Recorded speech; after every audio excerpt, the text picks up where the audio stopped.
पृथ्वी की सृष्टि की। और दो, पृथ्वी बेडोल और सुनसान पड़ी थी और गहरे जल के ऊपर अंधियारा था तथा परमेश्वर का आत्मा जल के ऊपर मंडराता था। हम 1 का 26 पढ़ेंगे इसी 26 और 27 1 का। फिर परमेश्वर ने कहा, हम मनुष्य को अपने स्वरूप के अनुसार अपनी समानता में बनाएं और वे समुद्र की मछलियों और आकाश के पक्षियों और घरेलू पशुओं और सारी पृथ्वी पर और सब रहने वाले जंतुओं पर जो पृथ्वी पर रहते हैं अधिकार रखें। हालेलुया। देखिए, परमेश्वर ने सृष्टि की रचना कैसे की थी। पहले हम सृष्टि के बारे में जानेंगे, फिर हम यीशु के बारे में जानेंगे। पहले हम अपनी शुरुआत जानें कि प्रभु आए कैसे, ये हुआ क्या था, इसके बारे में जानना जरूरी है। ठीक है, फिर हम यीशु के बारे में बताएंगे। कितना समय लगा परमेश्वर को पृथ्वी पर आने का, ये आपको पता चलेगा सीक्रेट आज। पृथ्वी सुनसान पड़ी थी, अंधकार था और पानी के ऊपर परमेश्वर का आत्मा मंडलाता था। पानी के ऊपर, गहरे सागर पर परमेश्वर ने ज्योति को प्रकट किया, जो सूरज, जिसे आप सूरज बोलते हो। और परमेश्वर ने पहला दिन सूरज के द्वारा बनाया। ऐसे करके परमेश्वर ने 7 दिन बनाए। परमेश्वर को जानवर सब कुछ बनाने के बाद उसने कहा, आओ हम अपनी समानता में मनुष्य को बनाए। कैसे बनाए? अपनी समानता में। तब उसने आदम को बनाया। कैसे बनाया? मट्टी से। कैसे बनाया? मट्टी से आदम को बनाया। और आदम को बोला, आदम, ये जीवन की जो वाटिका है, आदम की वाटिका, इसमें सब फल खाना, एक फल नहीं खाना जो भले और बुरे का ज्ञान का फल है। भले और बुरे का, ये याद रखो, क्या था? भले और बुरे का। और ये फल नहीं खाना। और जब हवा बनाई, वो सांप के द्वारा बहकाए गए और उसने उस फल को खा लिया, जिस फल के लिए परमेश्वर ने मना किया था, ये फल आपको नहीं खाना है। खाने के बाद परमेश्वर से रिश्ता टूट चुका था। पहले परमेश्वर, वचन में लिखा है, ठंडे समय आदम की वाटिका में आदम हवा से डायरेक्ट मिलने आता था। डायरेक्ट उनसे बातें करता था। परमेश्वर को बातें करना अच्छा लगता था उनसे। उन्होंने आज्ञा तोड़ी, और जब उन्होंने आज्ञा तोड़ी, जब परमेश्वर आया तो वो छूट गए अंजीर के पेड़ के पास और उन्होंने पत्तों को लपेट लिया। तो परमेश्वर ने बोला, आदम, हवा कहाँ है? आदम, हवा डर गए। उन्होंने बोला, हम नंगे। हमारे अंदर आ चुका था। उस बात को बाहर ना प्रकट हो जाए, परमेश्वर ने अपना चमड़ा दिया, बनाया। जब यीशु मसीह क्रूस पर आए थे, उससे पहले उनको 39 कोड़े मारे थे। उनका चमड़ा हड्डी से बाहर हो गया, मांस से भी बाहर निकल गया। ये कितना को मालूम है? वो हाथ उठाए कि परमेश्वर ने जब कोड़े मारे तो उनका चमड़ा सब उतर गया था। उतर गया था कि नहीं? वो वही चमड़ा था, एक ही चमड़ा था जो हमारी लज्जा को छुपा सकता था, वो प्रभु का। प्रभु ने पहले ही अपने पुत्र को भी कुर्बान कर दिया था, क्योंकि परमेश्वर ने जब सृष्टि की रचना की थी तो उसका अंत भी लिख दिया था। लिख दिया था कि नहीं? जब उत्पत्ति लिखा तो प्रकाशित वाक्य में लिख दिया कि नहीं? तो जब परमेश्वर शुरुआत करता है ना, तो उसने क्या कहा? मैं ही आदि और मैं ही अंत हूं, कहा ना। तो जब परमेश्वर ने सृष्टि को रचा था तो अंत भी रच दिया था। कितने हो गए मेरे पास? 7 दिन मैं ही परमेश्वर ने। बाइबल में लिखा है, एक दिन 1000 साल के बराबर है। उसका 1000 साल एक दिन के बराबर है। ये 7 दिन। क्लियर? अभी आप, जैसे ये लोग कहते हैं कलयुग, आप 6000 साल वर्ष कंप्लीट हो गए। 6000 साल कंप्लीट हो चुके हैं। मैं बताना चाहूंगा, आदम से लेकर नूह तक 2000 साल हो गए थे।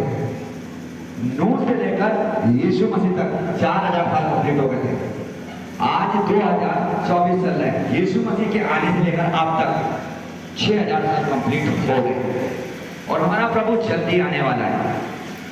ठीक है, जल्दी, जिसकी हम बाट जोड़।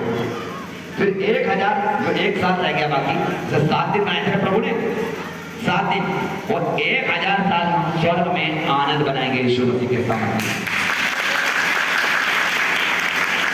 1000 साल के लिए जो 1001 दिन बचा, जैसे 6 दिन हो गए ना कंप्लीट, बस यीशु आने वाला है जल्दी के 4-6 साल के तक कभी भी कंप्लीट हो जाएगा। यीशु आएगा, अपने लोगों को ले जाएगा वो बातों पर, और फिर स्वर्ग में 1000 साल तक वहां परमेश्वर के साथ आनंद मनाएंगे। और ये जो दुष्ट है वो 1000 साल के लिए नरक में जला जाएगा, और उसके लोग जो पृथ्वी पर उसकी आज्ञा नहीं मानते। क्लियर होगी मेरी बात? ये बाइबल में पहले ही लिख दिया। फिर एक नई सृष्टि और बनाएगा परमेश्वर, इसके बारे में भी हम आपको अलग से बताएंगे। 1000 साल तक आनंद मनाओगे, आनंद। हालेलुया। प्रेरितों में 10 का 43। सब भविष्यवक्ता गवाही देते हैं कि जो कोई उस पर विश्वास करेगा उसको उसके नाम के द्वारा पापों की क्षमा मिलेगी। हालेलुया। उसकी सब भविष्यवक्ता गवाही देते थे, पहले भविष्यवाणी हो गई थी दानियल के टाइम पर भी, यशायाह के द्वारा भी। आप यशायाह यदि 53 जब घर जाके पढ़ लेना, 53 की पूरी लाइन 1 से लेकर 17 तक है, कुछ 18 तक, उसमें यीशु मसीह के बारे में सब कुछ लिखा है कि वो हमारे लिए कुचला गया, मारा गया, उसी की ताड़ना, कोई हमारे दुखों के लिए उस पर ताड़ना पड़ी, वो एक मेमना, ये सब कुछ पहले ही भविष्यवाणी हो गई थी। भविष्यवक्ताओं ने पहले ही बताया था यीशु मसीह के बारे में कि कोई आएगा, वो हमारे पापों को उठा के ले जाएगा, और जो उस पर विश्वास करेगा उसके सब पापों की क्षमा होगी। आपको बता रहा हूँ, आदम हव्वा ने जो पाप कर दिया था वो अंदर आ गया था। कहाँ गया था? अंदर आ गया था। उस पाप को बाहर निकालना था, उस पाप को बाहर निकालना था। कैसे निकलना था? तो यीशु के द्वारा ही निकलना था। जब आपने उस पर विश्वास किया, बपतिस्मा लिया, तो यीशु को ग्रहण कर लिया, अंदर कर लिया। जब आपके अंदर यीशु आ गया, पाप बाहर हो गया। हालेलुया।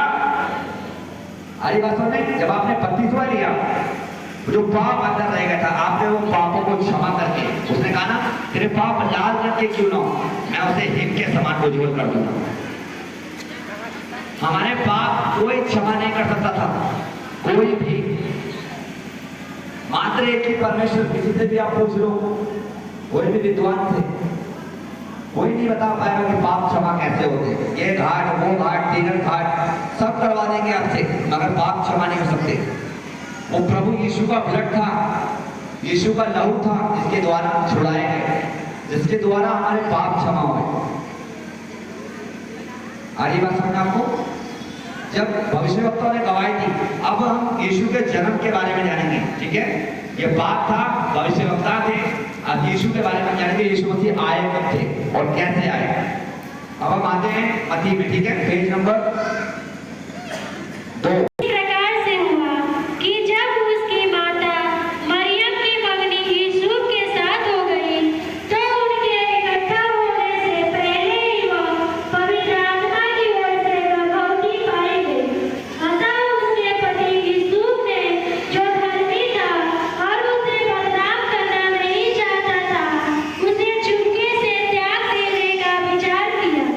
जब वह इन बातों के सोच ही में था, तो वह प्रभु का स्वर्गदूत उसे स्वप्न में दिखाई देकर कहने लगा, हे यीशु, दाऊद की संतान, तू अपनी पत्नी मरियम को अपने यहाँ ले आने से मत डर, क्योंकि जो उसके गर्भ में है वह पवित्र आत्मा की ओर से है। वह पुत्र जनेगी और तू उसका नाम यीशु रखना, क्योंकि वह अपने लोगों का उनके पापों से उद्धार करेगा। हालेलुया। यीशु की मां का नाम था और यूसुफ उसके पिता का नाम था। परमेश्वर ने पहले दर्शन देख के बताया था, एक कुमारी से यीशु मसीह पैदा हो गया और उसका नाम यीशु रखना दर्शन दिया था। और वही हमारे पापों को उठाएगा, वही हमारे पापों को क्षमा करेगा और कोई नहीं। यहां से यीशु मसीह की शुरुआत होती है। कितना समय लगा प्रभु को पृथ्वी पर आने पर? 4000 साल। हरी बात सुनने। और जब यीशु मसीह आया तो चरनी में आया। एक मेरी बात को का ध्यान दे। एक बात, वही जब आदम हुआ के पास आता था, दुनिया सूरज चंद्रमा को पूजने लग गई, सबको पूज रहे थे, जानवर को पूज रहे थे लोग, पेड़ पौधों को अपना देवता बना लिया था। भटक गया था इंसान, जो समझ में आता था वही करने लगा था। आखिर में परमेश्वर को पृथ्वी पर आना ही पड़ा। और जब वो आए तो दूतों ने भी पहली बार देखा, वो ये है हमारा परमेश्वर, वो गरीबों का परमेश्वर है, वो अमीरों का परमेश्वर नहीं है। मेरी बात सुन लो, वो गरीबों का नहीं है। आज जो आप छक्के हो रहे हो, पैसा खत्म हो चुका है, कहां जाए ढूंढ रहे हैं, कौन करेगा चक्का, मेरी बीमारी से आजाद कैसे मिलेगी, मैं कैसे चंगी होगी। प्रभु करता है चक्का। ढूंढते ढूंढते आए, इतनी दूर से आप लोग आ रहे हो, ऐसे आए हो या हंसी मजाक करने आए हो हैं? परमेश्वर उसको ढूंढते पाए हो, ऐसे वो भी तुमको ढूंढते हुए पृथ्वी पर आ गया। लो आप मुझ पर विश्वास कर लो, मैं हूं। उसने खुद कहा मैं हूं, या किसी ने नहीं कहा, मैं पिता में और पिता मुझ में। और अब वो पृथ्वी पर जितने भी आप पास्टरों को देखते हो, ये प्रभु के दास, खुदा के दास, उनके अंदर उसका आत्मा काम करता है। वो आज भी है, वो आपके अंदर भी है, पर तो इस्तेमाल वो अपने दासों का करता है। हालेलुया। प्रभु यीशु हमारे लिए आया, हमसे प्रेम करता था, और आज भी हम सीरियसली नहीं है, हमारा ध्यान कहीं और है, प्रार्थना से नहीं, बस केवल मेरी चंगाई दे दो और मैं चले जाऊं, मुझे कोई मतलब नहीं है। लोग खाली चंगाई के लिए घूम रहे, सच में यही बात है। बस उनका काम हो जाए, चले जाएंगे। हरी बात सुन रहे, और मैं सच कह रहा हूं, मैं आप लोगों के लिए आया हूं,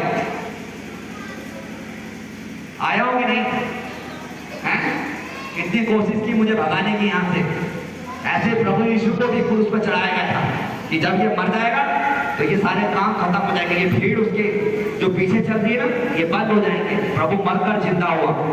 मुझे भी तुम्हारे सामने जो खड़ा हूं आज, ये रूल तोड़ करके आपको बता रहा हूं, कोई रूल नहीं तोड़ता आज मास्टर, तुम्हारे सामने जो खड़ा है रूल तोड़ के खड़ा है। सारी बातों में भाग जाता कोई भी, अभी भी मास्टर डर कर बैठे, तुम्हारे सामने खड़ा हूं मैं, भगाने की पूरी तैयारी कर ली, इसे दिल्ली भगा देंगे, इस पर केस चला देंगे, इसे जेल में डाल देंगे, तुम्हारे सामने खड़ा हूं। और फिर भी तुम लोग सीरियसली नहीं हो।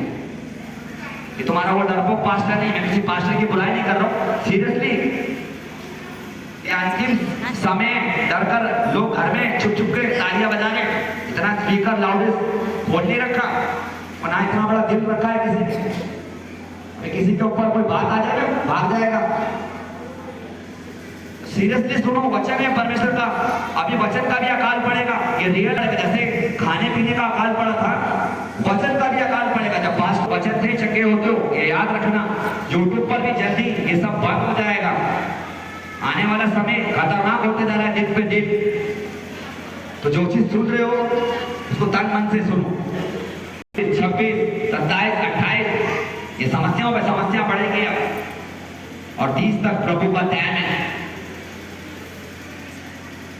सुनो मेरी बात को, इससे ज्यादा प्रार्थना करो। ये मजाक हंसी एंड कर दीजिए, और खाना पीना खाइए, और लास्ट केक वगैरह काट देते हैं और एंड कर देता हूँ, ठीक है? सबको जय मसीह की। केक ले आइए। सीरियसली रो, कैसे करके आपको वचन सुनाए जा रहे हैं, कैसे प्रभु हमारे लिए आया। आपको पता है 39 घोड़े हमारे लिए खाए, हमारे लिए एक एक घोड़ा, आज किसी के थप्पड़ कर दो ना भाग जाएगा। 39 घोड़े हमारे लिए खाए। सोचो, पहले जाड़े का समय था, ठंड का समय, यही ठंड का समय, तो एक एक खून हमारे लिए बहाया गया। वो हमारे लिए चरनी में आया, वो महल में नहीं पैदा हुआ, गरीबों के घर में आया। आज यहाँ कोई करोड़पति आया है क्या? सब गरीबी आए, वो गरीबों के पास आया। जगह भी नहीं मिली थी, यहाँ तो हमारे बच्चे भी पैदा होते तो डिलीवरी होती हॉस्पिटल में, वो चरनी में आया। कहते चरनी में आया यीशु मसीह, दूतों ने गाया। मजूसी सोना और लोबान लेकर आए थे, उसे ढूंढते ढूंढते ज्योति गवाही देते आए थे। उसने कहा मैं राजा हूं। आपको पता है आप लोग भी राजा हो, आप लोग भी राजा हो, क्योंकि उसने कहा मैं राजा हूं तो मेरे बच्चे भी राजा हैं। हालेलुया। वो कहते हैं मेरे बच्चे भी राजा हैं। और राजा का वचन, एक बात याद रखो, पुराने नियम से लेकर आप कहीं भी पढ़ो, उनकी आज्ञा कभी खाली नहीं जाती थी।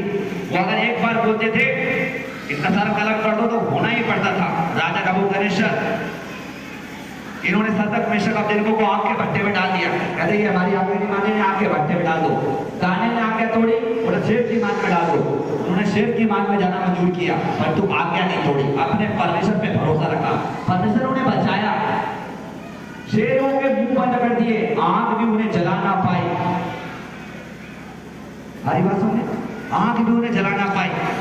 राजा की आज्ञा। आज आपको पता है हम जब बीमारी को आज्ञा देते हैं, अरे बीमारी निकल जाओ, दुष्ट आत्मा निकल जाओ, चंगे हो जाओ, तुम्हारे काम खुल जाए, ये कैसे? क्योंकि आज हम राजा हैं और राजा की आज्ञा दुष्ट आत्मा को माननी पड़ती है, उन्हें भागना पड़ता है। हालेलुया। बात देखिए, दुष्ट आत्मा जो फकीर है कि नहीं? हमारा बेटा क्या बोला? उसने बोला मैं राजाओं का राजा हूं, और आज उसका आत्मा कहां है? हमारे अंदर है कि नहीं? बोलो मैं दुष्ट आत्मा, बोलो कोई फकीर है, बोलो मैं राजाओं का राजा की बेटी हूं, बेटा हूं। बोले दुष्ट आत्मा, फकीर दुष्ट आत्मा, मेरे जीवन से, मेरे परिवार से, मेरे घर से, मेरे बिजनेस से, मेरे सोच विचार से, बोलो यीशु के सामर्थी नाम में निकल जा। मैं तुझे कमांड करती हूँ, father in the name of Jesus. Hallelujah.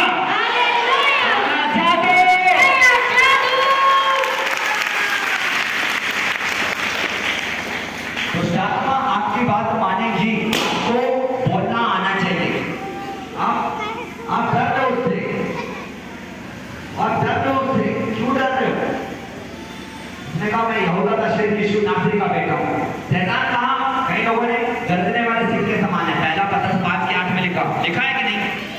और तू परमेश्वर ने एक जगह हमसे कहा मैं यहूदा का शेर हूं, प्रकाशित वाक्य में, और तुम उसकी संतान हो।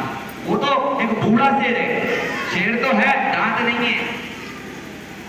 अरे बात समझे, शेर तो है, वो दांत नहीं है, हारा हुआ है, आप जीते हो। उसने बोला मैं जयवंत से बढ़कर हूं, और उसने मौत पर जय पाई है। आज तक कोई भी ऐसा देवता नहीं है जो मरकर जिंदा हुआ। प्रभु यीशु मरकर जिंदा हुआ और आज भी है कि नहीं?